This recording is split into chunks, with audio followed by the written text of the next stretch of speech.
गृहोपयोगी साहित्याची खरेदी करताय तर आजच आपल्या टेकेट सुपर मार्टला भेट द्या। कडधान्य, डाळी, साबण, ब्रँडेड कपडे, शूज, सायकल, कॉस्मेटिक्स हे सर्व मिळण्याचं एकमेव ठिकाण म्हणजेच टेकेट सुपर मार्ट। 5,000चे भरपूर डिस्काउंट, कमीत कमी 4,999च्या खरेदीवर 5 किलोमीटर पर्यंत मोफत घरपोच सेवा। पत्ता पंचवटी चित्रमंदिर जवळ, 3 बत्ती रोड। संपर्क 92 97 97 50 00।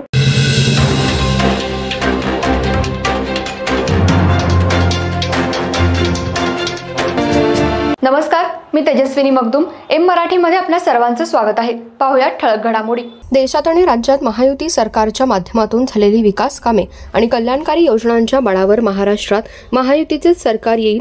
मराठा आरक्षणासाठी अनेक वेळा आंदोलनं झाली, मात्र मराठा समाजाला आरक्षण दिलं गेलं नाही। आरक्षणाचा वापर केवळ राजकारणासाठी केला जातोय, पण देवेंद्र फडणवीस मुख्यमंत्री असताना आरक्षण दिलं, ते न्यायालयातही टिकलं, मात्र सरकार बदलल्यानंतर आरक्षण गेलं।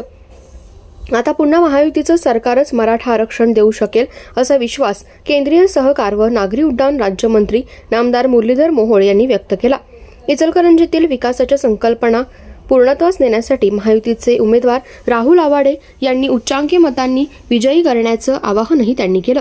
वस्त्रोद्योगाच्या वाढीसाठी कोल्हापूर विमानतळाच्या विस्तारीकरणासह यासाठी फ्लाइंग ट्रेनिंग स्कूलची निर्मिती केली जाईल अशी ग्वाही दिली। 279 इचलकरंजी विधानसभा मतदारसंघातील महायुतीतील भारतीय जनता पार्टीचे उमेदवार राहुल आवाडे यांच्या प्रचारार्थ भारतीय जनता युवा मोर्चाच्या वतीने रविवारी नामदेव भवन मैदान येथे युवा संवाद मेळावा पार पडला। त्यामध्ये मार्गदर्शन करताना नामदार मुरलीधर मोहोळ बोलत होते। नामदार मोहोळ यांनी पंतप्रधान नरेंद्र मोदी यांच्या विकसित भारत संकल्पनेनुसार भारत हा सर्वाधिक तरुण देश असणार आहे, त्यासाठीच युवांना संधी दिली जात आहे। विकसित भारताचा संकल्प हा तरुणच पूर्ण करू शकतात, हा विश्वास मोदींना आहे। युवकांना रोजगार मिळण्यासाठी अर्थसंकल्पात 2 लाख कोटीची तरतूद केली। 1 लाख तरुणांना टॉप कंपन्यांमध्ये नोकरीची संधी मिळणार आहे। याच अनुषंगाने राहुल आवाडे यांना तरुण आमदार म्हणून विधिमंडळात पाठवण्याचा विजयी संकल्प करूया असं आवाहन त्यांनी केलं। राज्यासाठी केंद्र सरकारने 10 लाख कोटी विकास कामांसाठी दिले, शिवाय 1 लाख कोटीच्या निधीतून रेल्वेसाठीची विकास कामं सुरू आहेत। शेतकऱ्यांना दिलासा देण्यासह विविध लोकोपयोगी योजना राबवल्या जातात। परदेशी गुंतवणूक राज्यात सर्वाधिक असून सहकार क्षेत्राच्या माध्यमातून साखर कारखान्यांसह सर्वच उद्योगांना बळ दिलं। कोल्हापूर विमानतळाच्या विस्तारीकरणास भूसंपादन करण्यासाठी राज्य सरकार 212 कोटी देईल, तर अन्य कामांसाठी केंद्र सरकार 380 कोटी रुपयांची तरतूद केली आहे आणि विस्तारीकरणानंतर वस्त्रनगरीच्या विकासाला निश्चितपणे चालना मिळेल असा विश्वास त्यांनी व्यक्त केला। त्याचबरोबर भविष्यात इचलकरंजीत 2 आमदार असतील असे सांगत सुरेश हळवणकर यांना मोठी संधी मिळणार असल्याचं सांगितलं। सहकार मंत्रालयाकडून चुकीच्या माणसांना मदत केली जात असल्याची टीका आमदार जयंत पाटील यांनी केली होती। त्याला प्रत्युत्तर देताना नामदार मोहोळ यांनी राजाराम बापू साखर कारखान्यासाठी मोदी यांच्या काळात गत 10 वर्षात 1442 कोटी रुपये का घेतले असे सांगत खरे लाभार्थीच असल्याचा टोला लगावला। खासदार धैर्यशील माने लोकसभेप्रमाणे विधानसभेतही भगवा डौलाने फडकण्यासाठी राहुल आवाडे यांना साथ द्यावी। विषारी प्रचार आणि जातीवादाला बळी न पडता मतदारसंघात विकासाचे धोरण आखण्यासाठी महायुतीची गरज आहे।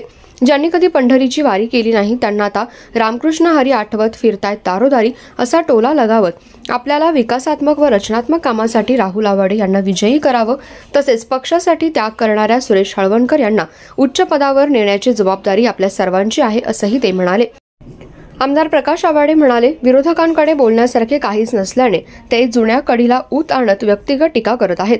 आता टीकांचा भडीमार नव्हे तर कडेलोट होईल आणि ज्यावेळी ते व्यक्तिगत आणि समाज टीकेवर येतील त्याचा अर्थ त्यांच्या पायाखालची वाळू सरकलेली आहे।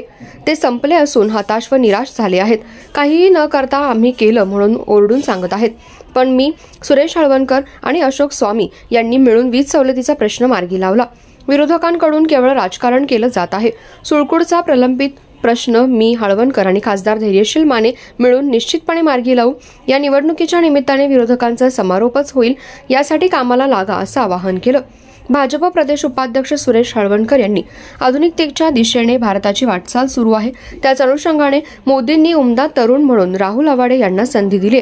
युवकांचा प्रतिनिधी म्हणून युवा आमदार करण्याची संधी आपल्याला मिळाली असून सर्वांनी मिळून राज्यातील उच्चांकी व विक्रमी मताधिक्याने राहुल आवाडे यांना विजयी करण्याचं आवाहन केलं। राहुल आवाडे म्हणाले, इचलकरंजीच्या सर्वांगीण विकासासाठी आणि युवकांचे प्रश्न सोडवण्यासाठी महायुतीचं सरकार सत्तेत येणं गरजेचं आहे. त्यासाठी सर्वांनी मिळून मला विक्रमी मताधिक्याने विधानसभेत पाठवावं असं आवाहन केलं. यावेळी आमदार सौ शशिकला जोल्हे, भाजप युवा मोर्चा शहराध्यक्ष जयेश बुगड, भाजप शहराध्यक्ष पैलवान अमृतमामा भोसले, अनिल डाळ्या, बेळगावचे माजी आमदार संजय पाटील आदींची भाषणं झाली.